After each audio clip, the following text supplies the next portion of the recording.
தானம் வாங்கிட கூசிடுவான், தருவது மேல பேசிடுவான். தமிழன் என்றோர் இடமுண்டு, தனியே அவருக்கு ஒரு குணமுண்டு. அமிழ்தம் அவனது மொழியாகும், அன்பே அவனது வழியாகும்.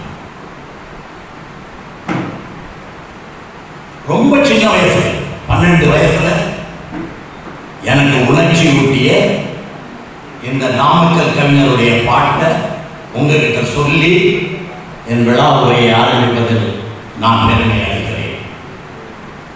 இந்த இடத்தில் நின்று பேசுவதற்கு நான் கொடுத்து வைத்திருக்க வேண்டும். அப்படிப்பட்ட ஒரு இடம் இந்த இடம். ஈழத்தில் கூட அந்த குற்றம் அளிக்கப்பட்டு விட்டது, பாதி போய்விட்டது என்று சொல்கிறார். ஆனால் இங்கே அந்த இடம் இருக்கிறது. இதை ஏற்படுத்தி கொடுத்த அண்ணன் நெடுமாறன் அவர்களுக்கும் நான் பெரிதும் மதிக்கின்ற நடராஜன் சார் அவர்களுக்கும் நன்றி சொல்ல கடமைப்பட்டிருக்கிறேன். இந்த இடத்தில் நின்று பேசுகிற வாய்ப்பினை அளித்த நெடுமாறன் அவர்கள் என்னுடைய அண்ணன். அவர் சொன்னால் நான் எதையுமே தட்ட மாட்டேன், எப்போதும் தட்டியது கிடையாது. அதை அவர் ஒப்புக்கொள்வார் என்று நான் நினைக்கிறேன். இறந்தும் துஞ்சலும் இறது என்று சொல்லுவாங்க. காசியானந்தன் அவர்களுக்கு தெரியும், கனகசந்திரான் இலங்கையில் ஒரு இலக்கியவாதி இருந்தார். அவர் தான் எனக்கு தமிழ் சொல்லிக் கொடுத்த முதல் ஆசிரியர். அவர் சொல்லிக் கொடுத்தார் துஞ்சலும் இறது அப்படின்னா என்ன எனக்கு தெரியாது. இறந்தும் இறவாமல் வாழ்கின்ற பெரியவர்கள் என்று சொன்னால் அதை நான் அப்படியே உள்வாங்கிக் கொண்டேன். அத்தகைய ஒரு பெருந்தகைதான். இறந்தும் இறவாமல் என்றும் நம்மோடு வாழ்ந்து கொண்டிருப்பவர் தான் சாமுவேல் ஜேம்ஸ் வேலுப்பிள்ளை செல்வநாயகம். சரியான சாமுவேல் ஜேம்ஸ் வேலுப்பிள்ளை செல்வநாயகம். நீங்கள் பலர் ஆச்சரியப்படலாம், அவர் கிறிஸ்தவர், இந்த கிறிஸ்டியன். அதைவிட முக்கியமான விஷயம், அவர் ஒரு ரிப்பேட்ரியேட், புலம்பெயர்ந்த ஒரு தமிழர். இதை நீங்கள் நன்றாக எண்ணிக்கொள்ள வேண்டும். புலம்பெயர்ந்து அவர் பிறந்தது இப்போவே 1898ஆம் ஆண்டு. if I am correct. பிறந்த அவர் அங்கே வளர்கிறார். பெரும் பணக்காரர் அல்ல, படிக்க வேண்டும், சட்டம் படிக்க வேண்டும். சட்டம் படிக்க வேண்டுமானால் அது இலங்கையிலே, அவருடைய தாய்நாட்டிலே அது நல்ல படிப்பாக இருக்கிறது. இலங்கைக்கு வருகிறார், சட்டம் பயிலுகிறார். அவர் வேலைக்கு சேர்ந்த போது எல்லோரும் அவரை வியந்து பார்த்தார்கள். QC, Queen's Counsel. முதலில் கிங்ஸ் கவுன்சிலும் அவர் இருந்தார், அப்புறம் குயின்ஸ் கவுன்சில் அதில் இருந்தார். அப்படி அவர் அங்கே வேலை செய்து கொண்டிருந்த போது முக்கியமாக உயர் நீதிமன்றத்திலே அவருக்கு பதவிகள் வழங்கப்பட்டது. அந்த பதவிகளை எல்லாம் நிராகரித்தார் தந்தை செல்வா. ஏன் நிராகரித்தார் என்று யாரும் சொல்லவில்லை, ஆனால் அவர் நிராகரித்தார். அதன் பின்னால் சோல்வரி கமிஷன் வருகிறது. இந்த சோல்வரி கமிஷன் வந்த போது அவர் அதிலே ஒரு அரசியல்வாதியாக பங்கேற்கவில்லை. சட்டத்திலே மிக சிறந்தவராக, ஈழத்திலே இந்த வக்கீல்களில் மிகச் சிறந்தவராக அவர் கருதப்பட்ட காரணத்தினால் அவர் அதற்கு நல்ல யோசனைகளை வழங்குகிறார். அந்த நேரத்தில் தான் அகில இலங்கை காங்கிரஸ் கட்சி உருவாகிறது. சரியான அந்த கட்சியை ஆரம்பிக்கும் போது டி.சி. பொன்னம்பலம், கே.வி. செல்வநாயகம் இருவரும் அந்த கட்சியில் இருக்கிறார்கள். இன்னும் அதிக திறமை படைத்தவர்கள் இருக்கிறார்கள். இப்போது கே.வி. செல்வநாயகம் அவர்கள் அதே காங்கிரஸ் கட்சியில் நின்று காங்கேசன் தொகுதியிலே ஜெயித்து எம்பி ஆகிறார், நாடாளுமன்றத்துக்கு போகிறார் காங்கிரஸ் கட்சி. அப்போது ஒரு பிரச்சனை வருகிறது. என்ன பிரச்சனை? ஈழத்தமிழர்களுக்கும் இந்திய மலையக தமிழர்களுக்கும் இடையே குடியுரிமை சட்டம். இப்போது கொஞ்ச நாள் முன்பாக இங்கே இந்தியாவில் கொண்டு வந்தார்களே குடியுரிமை சட்டம், நாம் எல்லோரும் எதிர்த்தோமே, அத்தகைய ஒரு குடியுரிமை சட்டம் அங்கே வருகிறது.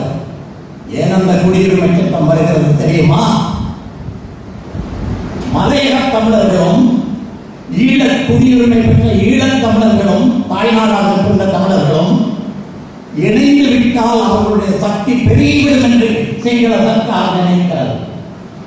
அதனால் சிங்கள சர்க்கார் குடியுரிமை சட்டம் கொண்டு வந்து இந்திய மக்கள் அங்கே இருக்கிற வம்சாவளியினருக்கு, இந்திய வம்சாவளியினருக்கு ஓட்டு போடும் உரிமையை மறுக்கிறார்கள்.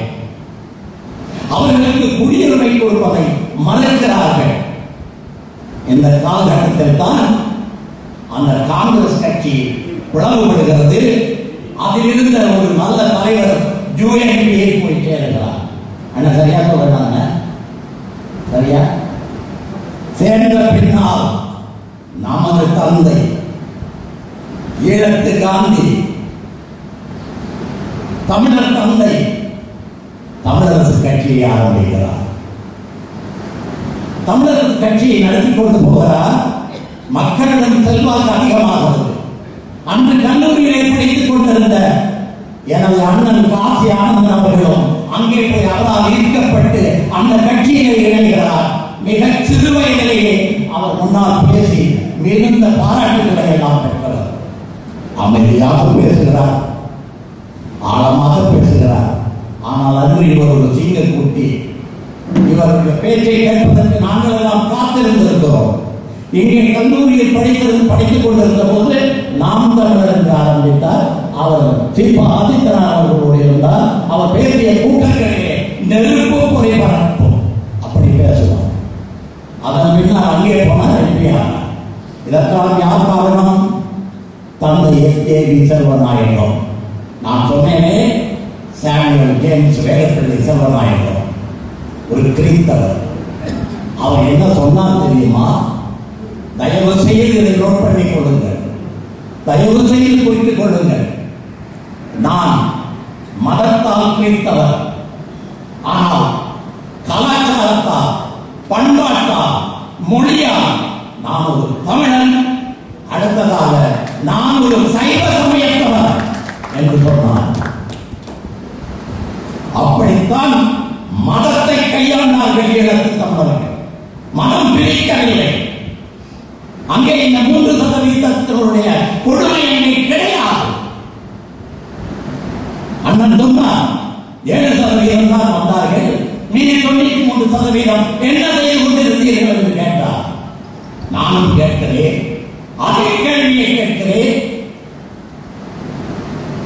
97% இல்லாத 3 முக்கிய மந்திரி பதவி சென்றனர் இன்றைய ஒன்றிய அரசில் 3% 3 முக்கிய பதவியை வைத்துக் கொண்டிருக்கிறார்களே, எப்படி நீங்கள் ஒத்துக்கொண்டீர்கள்? இதுதான் ஜனநாயகமா? தந்தை செல்வா வாழ்ந்த காலத்தை நினைத்து பாருங்கள். ஒரு கிறிஸ்தியன், கிறிஸ்தவ மதத்தை சேர்ந்தவர் 20 ஆண்டுகளாக இந்த சமயத்தை கொண்டாடி கொண்டிருந்த ஈழத்தில் ஒரு அரசியல் தலைவராக இருந்திருக்கிறார் என்றால் அங்கே ஆன்மீகம் வேறுபடுகிறது, அரசியல் வேறுபடுகிறது. இந்த ஆன்மீகம் வேறு, அரசியல் வேறு. அதனால்தான் தந்தையார் என்ன சொன்னார் தெரியுமா? ஆட்டோனமி வேண்டும், தன்னாட்சி தமிழர்களுக்கு வேண்டும் சொன்னாரா இல்லையா?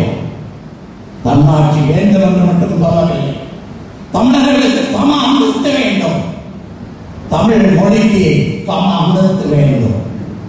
இது மட்டுமல்ல, ரெஸ்டரேஷன் ஆஃப் மத்திய இலங்கையில் இருந்த தமிழர்களுடைய ஓட்டுரிமை, குடியுரிமை மறுபடி கொடுக்கப்பட்டாக வேண்டும் என்று 4 திட்டங்களை கொண்டு வந்தார். 4வது திட்டம் என்ன தெரியுமா? தமிழ் நிலப்பரப்பில் பிறருடைய குடியமர்த்தும் நிலை வரக்கூடாது என்று சொன்னார். இப்படி 4 திட்டங்களை அவர் கொண்டு வந்தார்.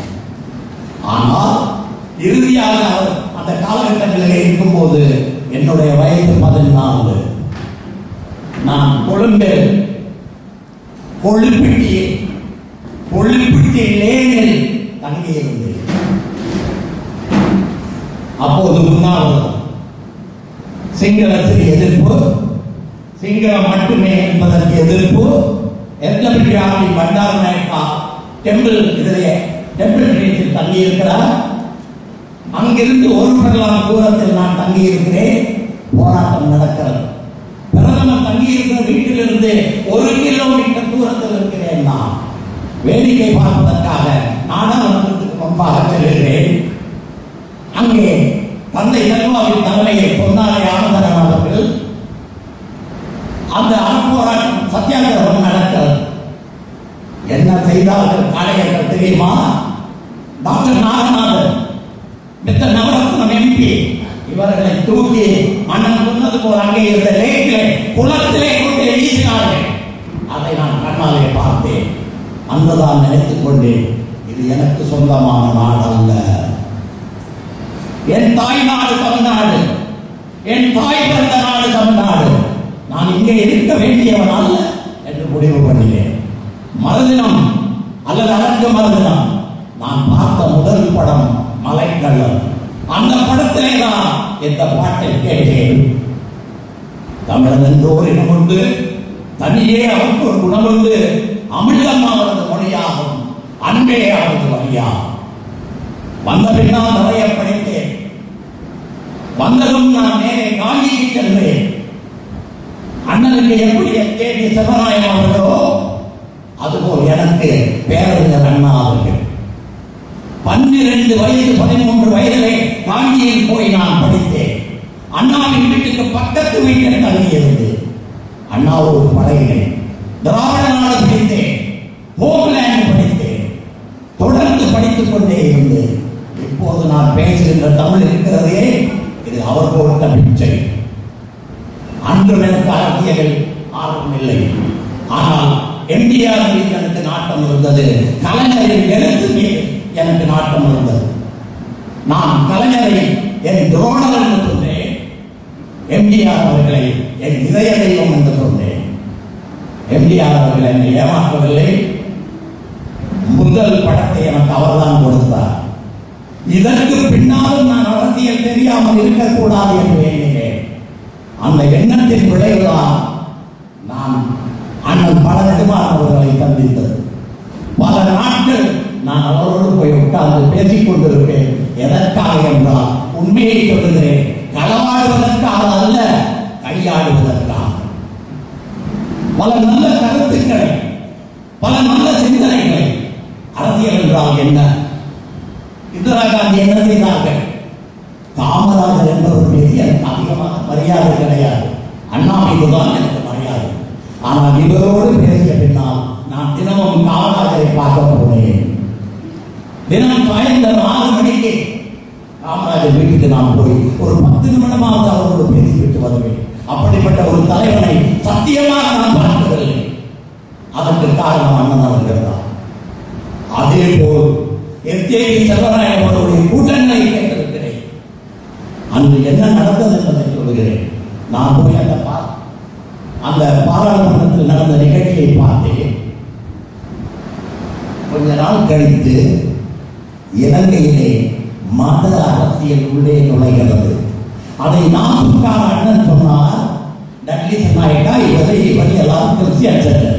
ஆனால் அந்த கிறிஸ்தவர்கள் சிங்கள புத்த மதத்துக்கு மாறாத வரைக்கும் அவர்கள் முதல்வர்களாக முடியவில்லை.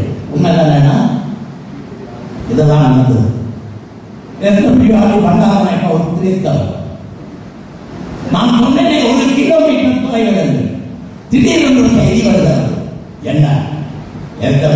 பண்டாரநாயக்கா சுட்டுக் கொல்லப்பட்டார். பதறிக்கொண்டு ஓடுகிறேன் வேடிக்கை பார்ப்பதற்காக. அங்கே வந்த செய்தி என்ன தெரியுமா? ஒரு புத்த பிட்சு அவரை சுட்டுக் கொண்டு விட்டார் என்ற செய்தி வந்தது. மதம் எங்கே விளையாடுகிறது என்று பாருங்கள். நானும் சிவபக்தன் தான், நானும் முருக பக்தன் தான், நானும் திருமூலரை படித்தவன் தான், நானும் எல்லா நாயன்மாரை பற்றியும் படித்தவன் தான். ஏனென்றால் அண்ணன் படத்துவார் அவர்களோடு பழகும் போது அது இல்லாமல் இருக்க முடியாது. பழனியப்பன் பிள்ளைகளுடைய மகன் அல்லவா, வடமதிச்சோலை கண்டவருடைய பிள்ளை அல்லவா. அவரோடு பழகும் போது எனக்கு மதம் வராமல் இருக்குமா? நான் சொல்லுகின்றது மதம் அல்ல, சமயம், சைவம். வல்லவா சொன்னாரே, கண்டே ஜோதியை அரையடா போது அந்த ஜோதிதான் எனக்கு